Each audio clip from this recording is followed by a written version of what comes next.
Well, welcome back, true gardeners. So today's video, I am very excited to share with you guys because I think it's going to be helpful to so many of y'all. I know that a lot of us are in the midst of revamping our gardens. Maybe you're like me and there's a big section of your garden that you're having to redesign. I wanted to share with you guys just how my take on it as a landscape designer. You guys know I've been a landscape designer for 5,000 years. And so I've come across so many different ways to design and zeroing things down. And I thought today I would share with you my 4 basic things that I do with every single project. It's kind of like my framework, whether it's a front yard, backyard, side yard, it's kind of my go-to. I'm hoping today's video might give you a bit of that format for yourself. That way you can take it from the pros and kind of recreate it into your own space. So let's just jump in right now and get started.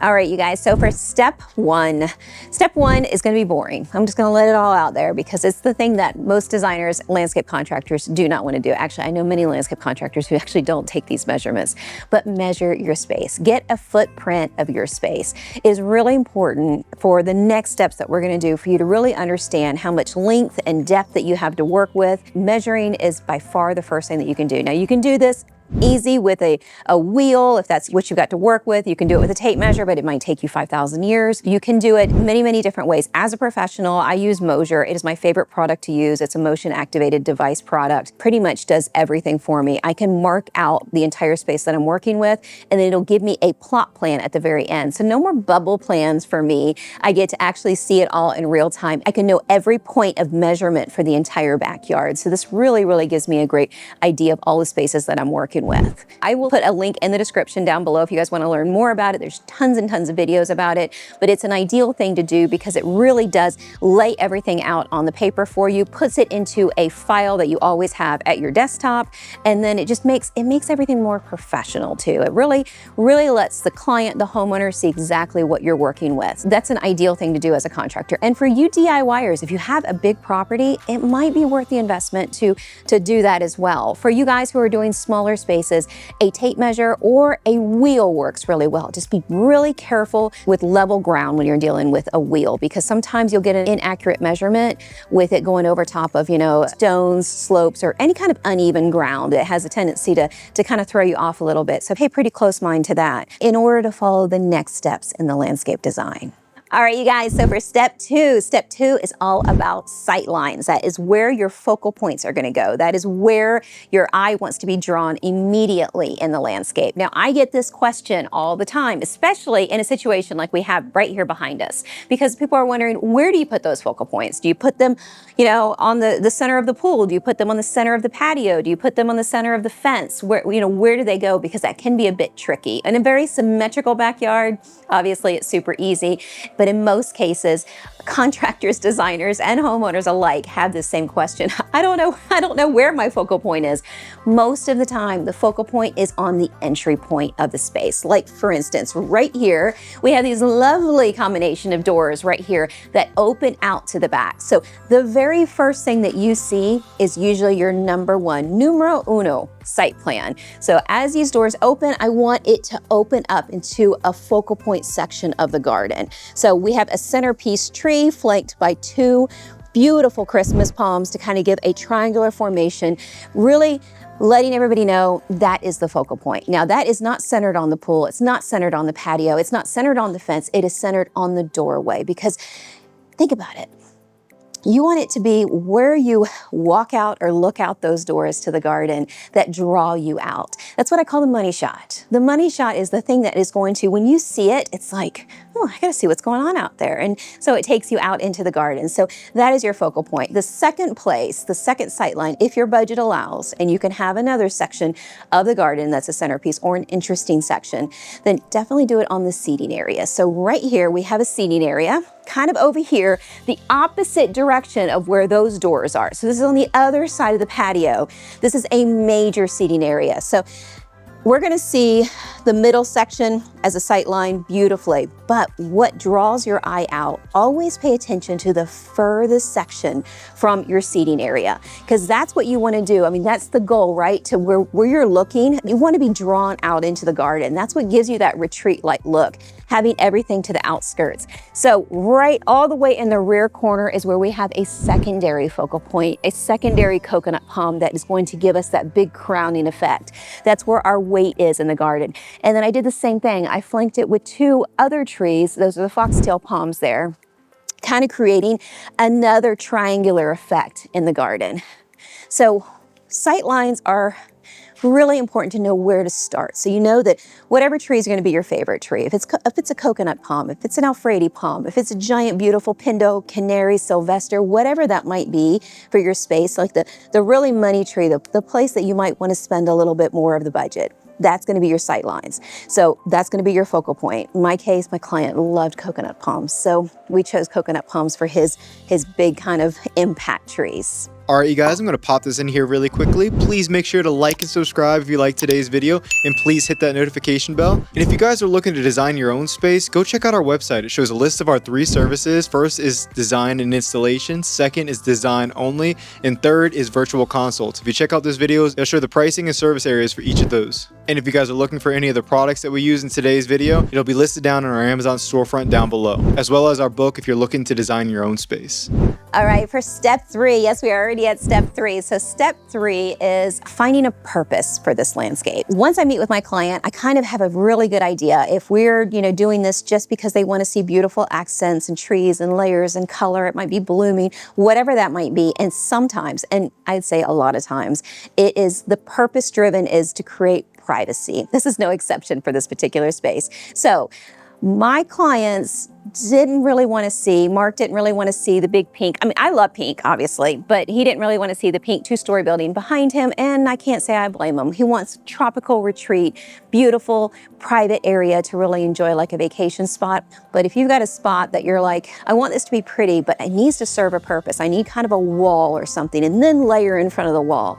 That could be anything. That could be Colusia, that could be Podocarpus wall, hedge, it could be fishtail palms like we have here, it could be Areca palms, whatever that is, you kind of want to make sure you're leaving room in your design for that. So find out what your privacy areas are. If you're blocking out a neighbor's garage, if you're blocking out a building behind you, whatever it might be, make sure that you allow for that within your design. Because the first things you got to make sure is that you have a focal point and you have a reason for your landscaping to be there, because you'll appreciate your garden so much more if it does dual duty. And the reason why you really need to make sure that you know your measurements, because you need to make sure that you have room for both.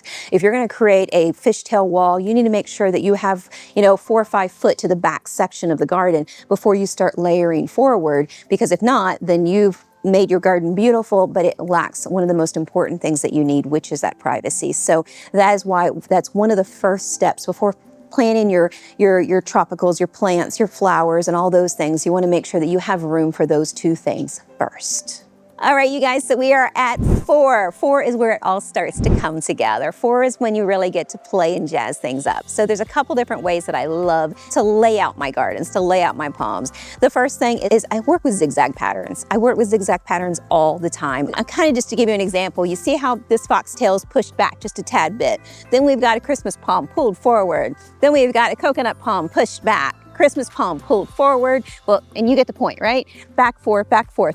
Now, if you don't have the width that Mark has here to work with, then that's okay. If you have a little bit more depth, because it's pretty shallow right here, then all you have to do is take that and kind of like a bifold door, just kind of squeeze them in a little bit tighter. As long as you have the right material that you're choosing, you can pop those bad boys in nice and tight. And that leads me to my next thing, is when you're doing that zigzag pattern, pay attention to the trees that you choose for the area. So for instance, behind me, I have a coconut palm that is never going to compete with my Christmas palm. I have a pygmy date palm that's never going to compete in size with my Christmas palm. All of these are going to grow at the appropriate heights. This is going to be well above at 30 to 40 foot at some point in its life. This is going to max out at 18 foot at some point in its life. This is going to max out at 10 to 12 at some point in its life. And so there's always going to be a layering effect. So as long as you pick material that are not going to compete with each other, then you can really, really layer in with that zigzag pattern as tightly as you want. Now, when you're choosing material, the best thing to do is note, and you can look this up online, it's pretty easy to understand, how wide coconut palm fronds are. You want to make sure that you leave yourself plenty of room. So for instance, in this particular case, I wanted to make sure that my coconut palm was set to the back a little bit, but this is planted about 10 foot apart, so 10 foot on center. So I have the 10 foot of this tree to the 10 foot on this tree and the same distance on this side. And that's also one thing to consider when you're laying out your planting beds. You know, when you do that zigzag pattern, try to make sure if you have a focal point tree, whatever's on supporting your focal point tree, whatever's on either side of it is exact same distance apart. That is one way to really tell the professionals from the DIYers. You know, when I see a project where it's not lining up exactly right, that's a lot of times because that one small thing is not paid attention to. So if you have this tree and this tree is 10 foot apart from this tree, make sure this tree, that's the exact same tree, is 10 foot apart from there. If you have a pygmy date palm at the same distance as this and a pygmy date palm on the opposite side, and so on. You see, even I went to my fishtail palms in the back. Those are all planted 5 foot on center. So they're planted 5 foot apart from one another, and they all look the same. That grouping over there does, as well as that grouping over there. That way, when you look at this whole space, everything really lines up perfectly, and you kind of really feel that it has just a good rhythm, a good rinse and repeat all the way through.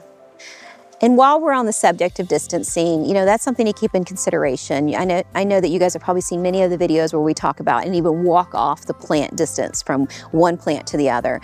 On average, we put this on all of our plans so that way you guys have it. On average, you definitely want to have every 3-gallon plant, every little plant that you have to work with, it's a 3-gallon plant. You want that plant to be about 2 foot on center to the next plant. That'll give you a nice connective drift of one kind of grouping. So they'll be 2 foot on center together, and then you'll do the next planting that's 2 foot on center, and it's whatever pattern that you like. I prefer a pattern where I have one grouping go one way and another grouping of color go another way, and I do lights and darks that way because I feel like it works that same way.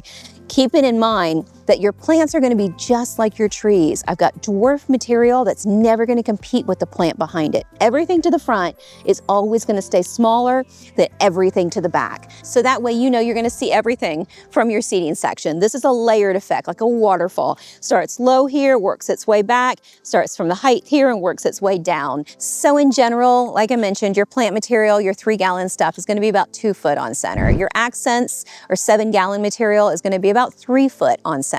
Your main focal points like false agaves and birds of paradise, if you have a grouping of those, then you want those to be 5 to 6 foot on center, depending on the space. That's generally how you want to line it up. Well, I hope that really helps you guys. And if you'd like to see more about this particular backyard, if you'd like to see a full garden tour, then please subscribe, because the very next weekend, this will be in your feed. We're going to do a full garden tour of this beautiful backyard, sharing the plants, the trees, the size and container sizes, all of that went into this space, and hopefully that you guys will get to see a little bit more up close and personal, and I'm hoping that it will be a nicer day out than it is today. All right, so I hope today's video gave you a little bit of inspiration, a little bit of excitement about what might be possible in your upcoming garden as you make your changes. And if you're interested in any of the tools that I use, I will put my Amazon storefront to show you the wheel that I have that I use for my own space, as well as the MOASURE. I'll put that link in the description down below so you can check out their website for more details. And that way you guys can get started. You can create your plot plan, kind of start mapping things out, getting your zigzag patterns going, and see it all happen in real time. Thank you, True Gardeners, for taking some time with me today and spending your morning or your afternoon and visiting with us. And I hope today's video helps and gives you some encouragement to get out in your garden. Thank you so much. Take care.